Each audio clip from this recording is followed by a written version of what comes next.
Friends, welcome back to my channel. तो आज मैं आप लोगों को बताने वाली हूँ how messages transmit from one neuron to another. ठीक है, तो हम लोग यहाँ पे न्यूरॉन के बारे में बात करेंगे। जो न्यूरॉन जो है वो किस तरह से हमारे ब्रेन तक एक मैसेज को या किसी भी मैसेज को एक न्यूरॉन से दूसरे न्यूरॉन में ट्रांसमिट करता है जो कि ब्रेन तक पहुँचता है। ठीक है, तो यहीं पे हम लोग स्टार्ट करते हैं। सबसे पहले हम यहाँ पे एक न्यूरॉन ड्रॉ करेंगे। एक रफली एक न्यूरॉन हम ड्रॉ कर लेते हैं।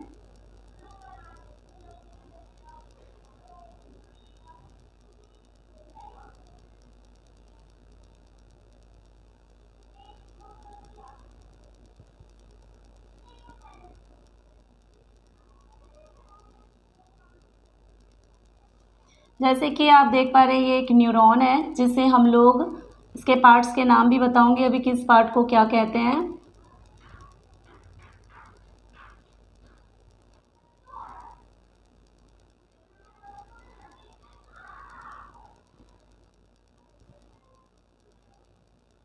तो ये रफली एक हमारा न्यूरॉन जो है वो बन गया। तो जिसमें ये वाला पार्ट जो होता है, इस वाले पार्ट को हम क्या कहते हैं? इस वाले पार्ट को कहते हैं हम सेल बॉडी। ओके, इस वाले पार्ट का नाम क्या है? Cell body. इस वाले पार्ट को कहते हैं डेंड्राइट, राइट। इसे कहते हैं हम एक्सॉन। ये हो गया आपका न्यूक्लियस। जैसे कि हर एक सेल में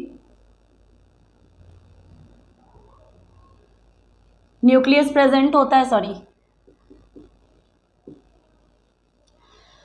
तो ये एक न्यूक्लियस हो गया। और जो ये एंड पार्ट होता है इसे कहते हैं नर्व एंडिंग।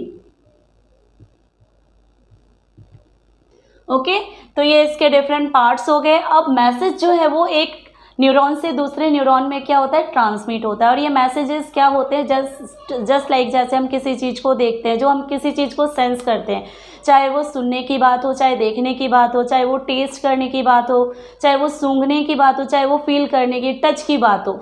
ठीक है, तो ये सारी चीज़ें जो सेंस ऑर्गन्स जिस चीज़ को सेंस करते हैं, उस मैसेजेस को जो ट्रांसमिशन होता है वो हमारे ब्रेन में होता है। उस ब्रेन तक जो मैसेज पहुंचाने का काम करता है वो एक ये नर्व सेल, जिसको हम न्यूरॉन कहते हैं। ठीक है, और नर्व सेल भी कहते हैं। ओके, तो सिंगल यूनिट जो है वो क्या कहलाता है? न्यूरॉन कहलाता है। अब हम देखेंगे कि मैसेज जो है वो कैसे ट्रांसमिट होता है, राइट। तो यहाँ पे जो मैसेज होता है, सबसे पहले मैसेज जो होता है वो डेंड्राइट में आता है। ठीक है, और यही डेंड्राइट जो है वो इस मैसेज को कहाँ पे? सेल बॉडी से इसको ट्रांसफ़र करता है एक्सॉन में। फिर एक्सॉन से ये मैसेज जो होता है वो ट्रांसमिट होता है नर्व एंडिंग में। ओके, नर्व एंडिंग में होने के बाद, ये मैसेज ट्रांसमिट होने के बाद, अब दूसरा न्यूरॉन जो है वो सेम इसी तरह से क्या होता है? दूसरा न्यूरॉन भी इसी तरह से यहाँ पे होता है। बट इस न्यूरॉन में हम क्या देखेंगे कि दोनों न्यूरॉन के बीच में क्या होता है? थोड़ा सा स्पेस होता है। ठीक है, बट फिर भी क्या होता है कि एक न्यूरॉन से दूसरे न्यूरॉन में मैसेज जो होता है वो ट्रांसमिट हो जाता है। लेकिन कैसे होता है? जब यहाँ पे बीच में गैप होता है, तो गैप होने के बावजूद जो मैसेज होता है वो एक न्यूरॉन से दूसरे न्यूरॉन में कैसे ट्रांसमिट हो रहा है? इसका ये होता है कि इन दोनों के बीच में जो स्पेस होता है ना, यहाँ पे कुछ केमिकल रिएक्शंस होते हैं। जब ये मैसेज को ट्रांसमिट करता है तब यहाँ पे कुछ केमिकल रिएक्शंस प्रोड्यूस होता है, क्रिएट होता है, और इसको जिसको कहा जाता है इलेक्ट्रिकल इम्पल्स। ठीक है,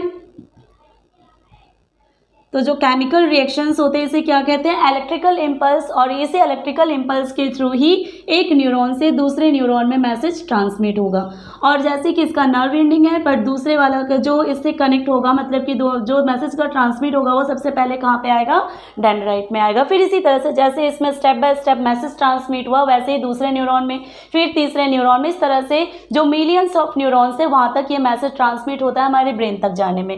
ओके, बट अब एक चीज़ की, इन दोनों के जो दो न्यूरॉन के बीच में जो स्पेस होता है उसे कहा जाता है साइनेप्स। क्या कहते हैं उसे? हम साइनेप्स कहते हैं। साइनेप्स क्या है? Gap between two neurons. Okay, तो दो न्यूरॉन के बीच में जो स्पेस होता है, जो गैप होता है, उसे क्या कहा जाता है? साइनेप्स कहते हैं। ठीक है। तो इस तरह से मैसेज का ट्रांसमिट हमारे ब्रेन तक हो जाता है। आई होप आपको समझ में आया, और वीडियो कैसी लगी आप लोग ज़रूर बताना, and thank you so much.